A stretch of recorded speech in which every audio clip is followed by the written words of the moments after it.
Chapter 33. You shouldn't play games, Dharma. You are not God. The next day found Ken and Sari exploring the city. James and Kama walking through the rainforest, and Barry and me enjoying the palace.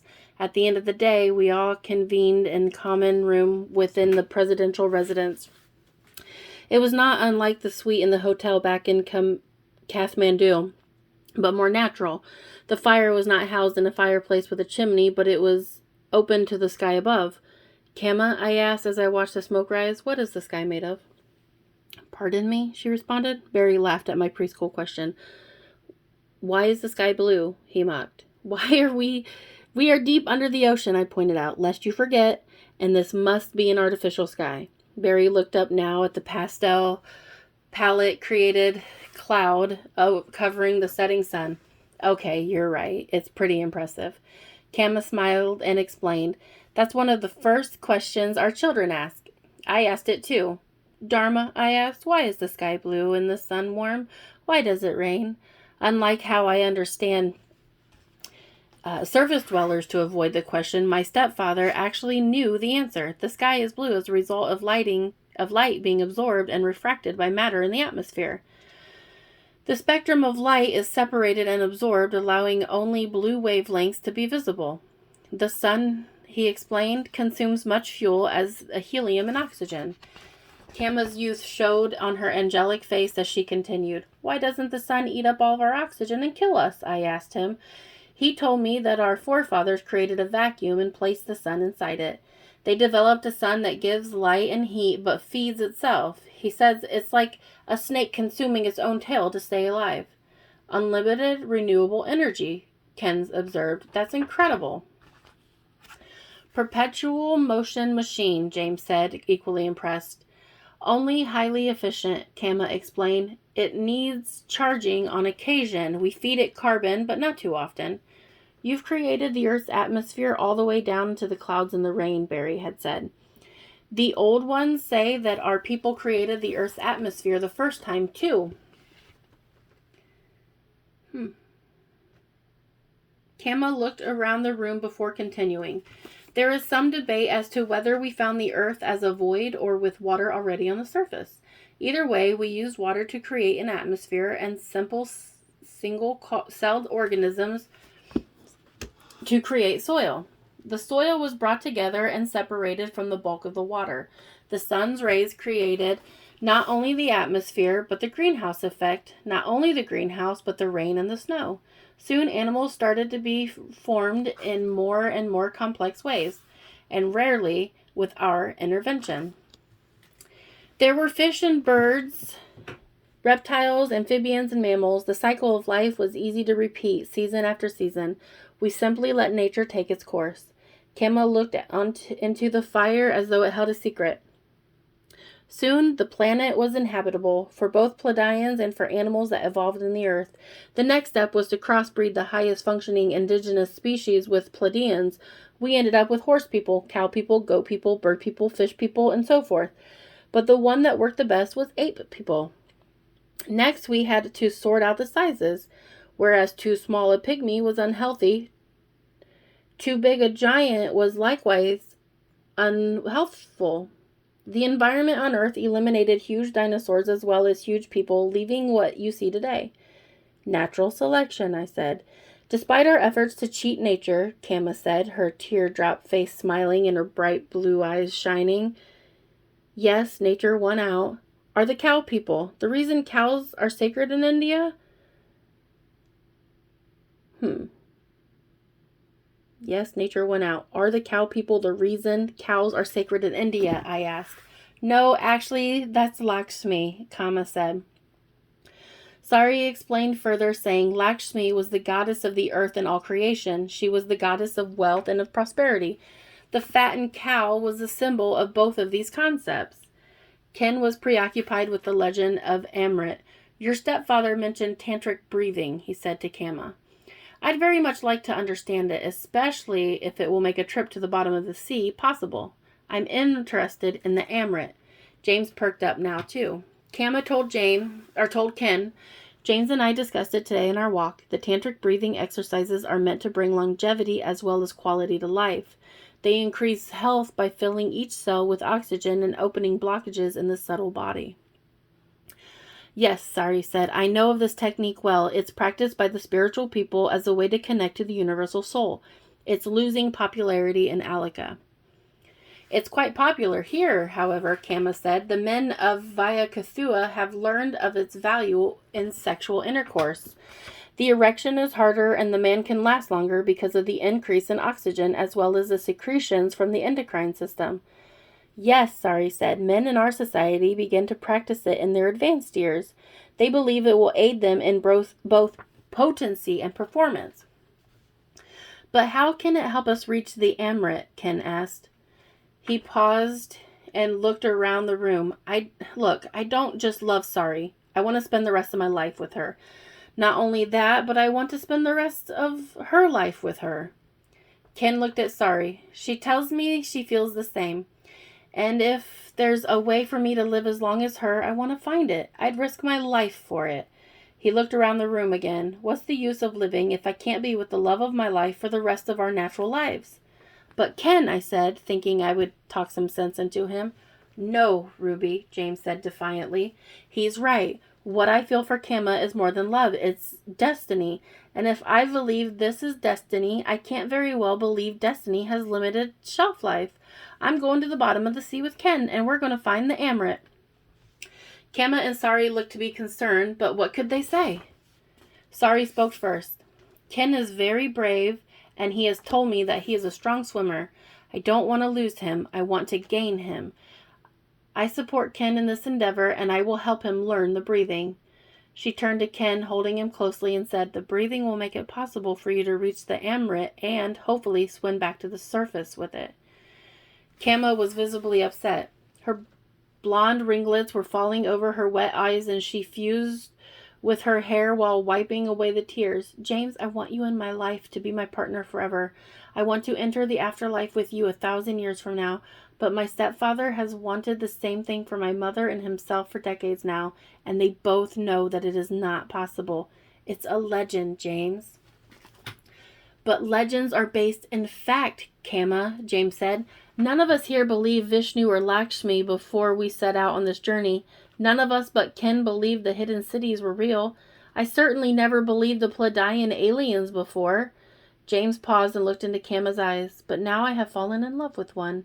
I love you at first sight, Kama, and I will spend the rest of my life with you. If you'll have me, I'll spend the rest of your life with you. He paused again and squeezed her long, slender hands inside his own. Or, I'll die trying.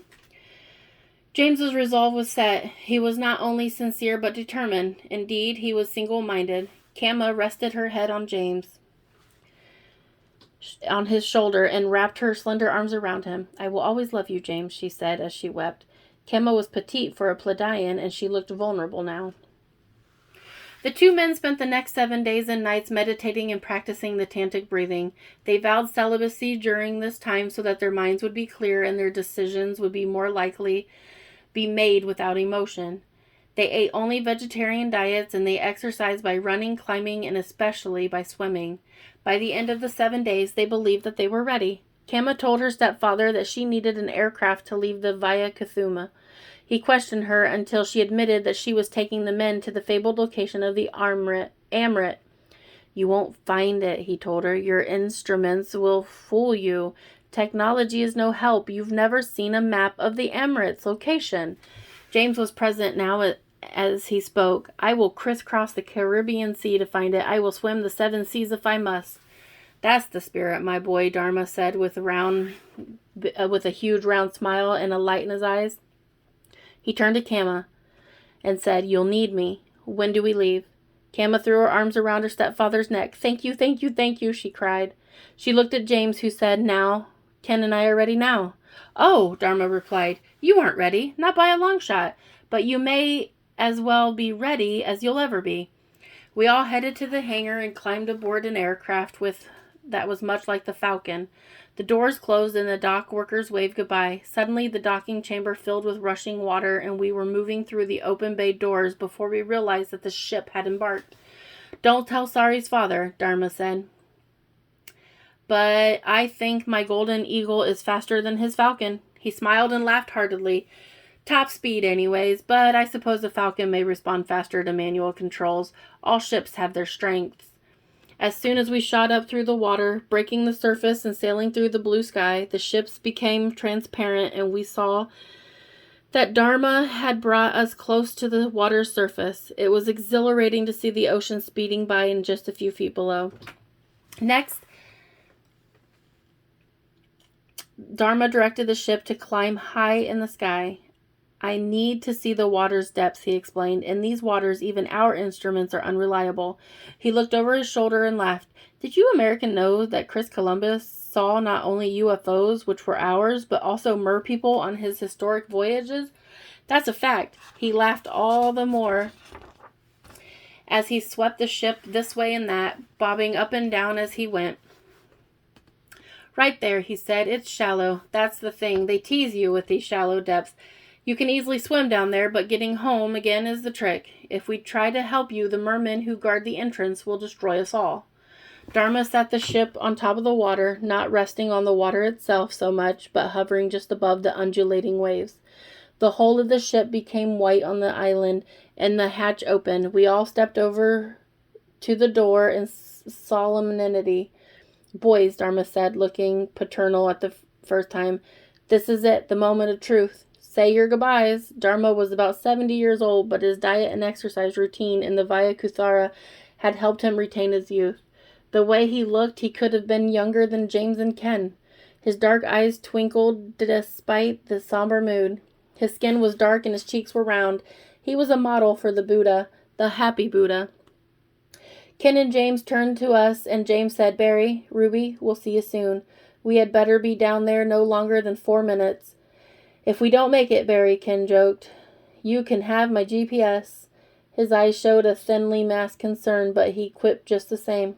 Okay, you can have the Hummer too. Barry smacked Ken on the shoulder. Just get back here. I'll see you both in 4 minutes, I said.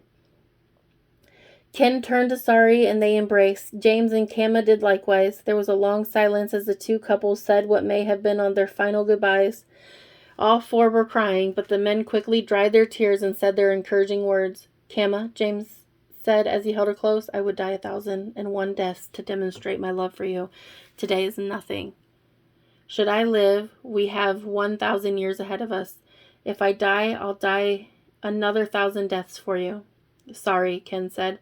I have never known anyone who could take my breath away, but you have done it. Today, you give me the breath I need to come back to you. We will breathe again for 1,000 years, you and I. Strip down, boys, Dharma instructed. Nothing but what God and your mothers gave you. When they had disrobed, James looked out across the sea and remembered the day that he lost his wife. Fear shot through him at the memory, and it made his knees buckle. He turned towards Kama and reached out for her. Kama was radiant in the sunlight, with her ringlets of golden hair falling around her shoulders. Her bright blue eyes were sad but loving. They were brilliant and alive behind tears. I will always love you, James, she whispered. Come back from the deep. The words emboldened him, and James jumped into the water. Ken grasped Sari's soft dark hair gently in his hand, closed his eyes as though in prayer. He kissed her ever so lightly on the forehead as she bowed toward him. Her eyes were closed in reverence, and then Ken splashed into the sea next to James. Straight down from here, boys, Dharma shouted, and Godspeed. We'll see you when you have your hands full of Amrit. Look for a honey pot. Ken and James looked at one another, at their lovers in the bulkhead, and back to one another. Let's do it, Ken said. James nodded, and they both took air. Barry and I held hands and scratched anxiously through our curls I scratched anxiously through my curls near my temple. Dharma pulled nervously at the tufts of hair on her opposing sides of his round head. As I was watching from above, the men disappeared. What happened under the water was later reported by the two. Down they plunged as quickly as their arms and legs would take them. They descended only 15 feet when suddenly 2 mermaids appeared before them. The women of the sea were ravishingly beautiful, with flowing blonde hair and bold breasts. They gestured to the men, drawing their fingers through the water, beckoning them. The water surrounding the mermaids simmered and sparkled as their scales reflected the refracted sunlight. The naked women were bathed in a spectrum of liquid light. Ken and James swam on as they watched the women seductively twisting and contorting their beautiful bodies and strong torsos in the clear, sparkling water. The men shook their heads and looked to one another for encouragement, pressing on and forgetting the sensual mermaids. The men's air was growing short. Their bodies were working hard and using all the oxygen available in their lungs. At 25 feet, Ken was desperate to breathe. He pulled on James' arm in panic. It was evident. He motioned towards the surface, and James waggled a finger and frowned. There would be no turning back. He held Ken's hand, and they swam as hard as they could toward the seabed. In order to overcome the desire to go up for air, Ken kept thinking, I must go deeper. At 35 feet, the depth seemed to be enough to kill men, and their heads felt like they'd burst, and their lungs were dying of fresh air. For fresh air. The desperate men swam through the deepest blues and unexpectedly came upon the guards, mermen with the heads of shark. Their eyes were dark and deep, staring through James and Ken. 2 rows of razor-sharp teeth were bared, and the guards had glowing tritons in their hands. The tails of the guard were not sparkling and shining the way that the mermaids' tails were alluring. These men had leathery gray tails with a small dorsal fin, adding to the menacing and intimidating presence that they commanded. Ken and James pleaded with the guards, covering their hearts and pointing towards the ship high above where their true loves awaited. Each of the guards leaned forward and looked into the eyes of one of the men. The connection was frightening and mesmerizing. James and Ken stood their ground and stared back into the hollow black eyes of the sharkmen. They were not afraid, and they had nothing to hide. Suddenly, without warning, the mer-beast parted and allowed the surface dwellers to pass. On their last legs, the men hurled themselves into the cavern that the sharkmen had been guarding. Cool, fresh water was pouring into the cave from an underwater spring. Bull sharks were lying silently, slumbering at the cavern floor along the walls, knowing they were about to die.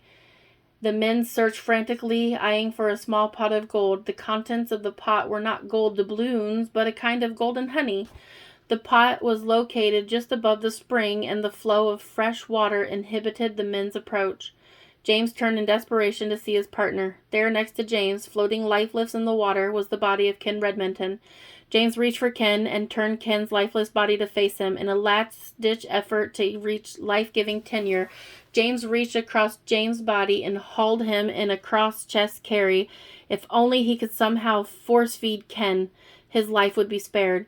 But it was too late for Ken because it was too late for James. In a final push, he reached, but could wait no longer for air. Highly oxygenated spring water shot into his body, burning his lungs as air rushed out and water rushed in, killing him from the inside. The pain was short, however, as James' life was snuffed out as quickly as Ken's. On the surface of the water, I watched Kama and Sari crying for their men. Time was slipping away and the chance of success was waning. I tried to comfort them, stepping between the grieving women and holding their sweating hands. They both turned to me and cried sobs of sorrow on my shoulders, bent low to rest themselves on me. The life was gone from these once vibrant women. They had died with their lovers. "What's that?" Barry said as he looked over the water. "It can't be. I must be seeing things." I looked out in the direction Barry was peering. Sure enough, there was 2 mermaids. 2 beautiful women were quickly swimming toward our ship. It appeared that they each encumbered by something that they were dragging in the water. As they reached the bulkhead, I saw that they held bodies of 2 men. Naked and lifeless, the bodies of James and Ken were delivered to our ship. Sari and Kama leapt out of the airship and into the water, wailing and crying, swimming to their dead heroes. "James," Kama shouted. "What have you done to him?" she demanded of the mermaid. "Oh, my Ken Redmonton," she cried. "How could you leave me behind? I need you." As Sari and Kama struggled to keep themselves and their lovers above water, one sparkling mermaid turned to Dharma, saying, "These men were judged by our justices, the guard of the Amrit. They resisted our advances, and the justices found them to be pure of heart. These men died in the cavern, which means their lungs are full of water from the spring of life. The oxygen level in the water keeps the brain from deteriorating. They will live if you revive them. They have not been harmed."